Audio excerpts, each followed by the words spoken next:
en plume, plume de oiseaux, de animaux. Mon truc en plume. Alors évidemment, pourquoi quand vous allez entendre son nom, vous allez comprendre s'il y a un rapport avec la samba, le Brésil et tout ça, Oui, quoi. aussi. Alors, comment vous l'appelez? Alors, elle s'appelle Janaína Milheiro. Elle est née, vous le disiez, au Brésil en 1985. Donc, autant vous dire qu'elle est toute jeune. Elle a grandi à Paris. Elle a fait l'ENSI, où elle est sortie, c'est-à-dire l'École nationale supérieure de création industrielle, où elle est sortie en design textile, avec un diplôme en design textile. Par ailleurs, elle a fait l'École supérieure d'art appliqué de Duperré, où elle est sortie en broderie. Vous voyez, ça donne un petit peu le parcours... Textile, broderie, oui. Ouais, le parcours de cette jeune femme.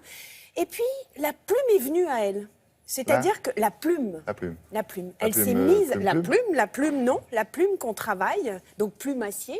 Elle a appris la technique. Et puis, elle a développé une technique à elle.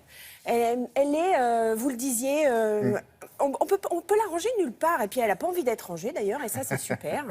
Alors l'histoire là, pourquoi j'en parle? Parce qu'effectivement c'est une artisan, c'est une designer, c'est la journée de la femme, donc j'avais envie de parler d'elle.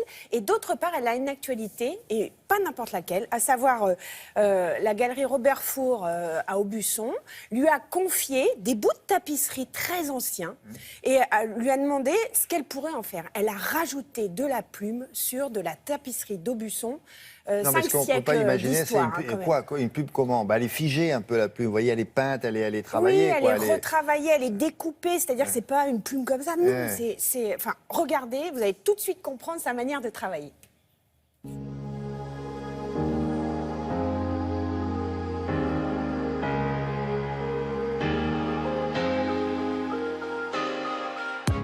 Je me définis comme artisan et designer, spécialisée dans le travail du textile et la plume.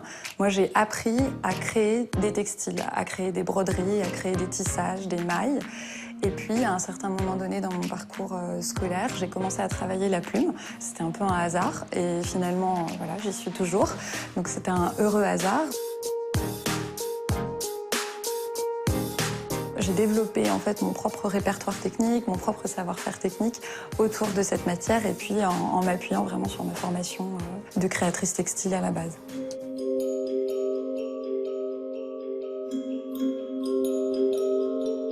Sur la collaboration avec la manufacture Robert Four, ce qui était particulier, c'est que je partais d'un travail existant, d'une pièce qui relevait déjà de l'artisanat d'art, qui a une identité qui est forte, des motifs, des couleurs. Donc le travail devait à la fois montrer et valoriser les tapisseries existantes, et puis aussi, je devais trouver ma place et je devais apporter une écriture et une vision personnelle. Ça faisait très longtemps que j'avais envie d'amener un nouveau fil dans l'histoire de la tapisserie d'Aubusson. Et je trouvais que la plume que travaille Janaína était un très beau prétexte pour rendre hommage à tous les oiseaux rares que l'on trouve dans les tapisseries anciennes. Et j'avais très envie de mettre en valeur un des métiers de la manufacture, qui est la restauration. Par l'intervention d'une designer avec un autre matériau sur des pièces qui n'étaient pas restaurables, qui étaient des fragments, elle donnait un nouveau point de vue à ce que pouvait être une restauration.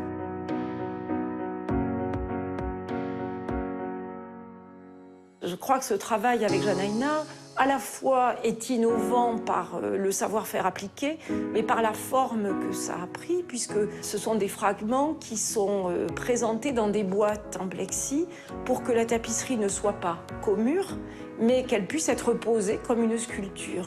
Voilà, sur ces deux aspects-là, je pense qu'on apporte quelque chose de nouveau dans l'histoire de la tapisserie. Alors, ça bouche un coin. C'est de la dentelle. C'est de la dentelle, c'est de l'art, c'est en même temps du design, c'est structuré, ça va chercher dans les savoir-faire anciens. Elle sait s'adapter, par exemple. Aubusson, c'est une histoire très très forte et elle sait y amener une modernité. Alors, la chance, c'est que vous pouvez aussi, vous, aller voir ce que Janaína a fait chez Robert Four dans le 6e arrondissement. Vous pouvez consulter, enfin regarder les pièces. D'ailleurs, elles sont à vendre, je crois. Donc voilà. Merci beaucoup. On suivra son travail, non? Oui, bien sûr. On ira au Brésil pour ça. Ah, Ah, je savais bien que ça allait vous plaire. Tu veux dire ça? Tu dis Rio, j'y vais. Pour faire quoi? Je ne sais rien, j'y vais. Japon, alors, il y a le Japon d'abord. C'est fait ça? Non, pas encore. Ah bah, ça Signer, reste un rêve encore. Oui, mais j'aime rêver. Vous voyez, nous, on est là pour réaliser vos rêves. Oui, Alors, c'est vrai. Pour vous, Depuis bien tant sûr. d'années, vous réalisez mes rêves.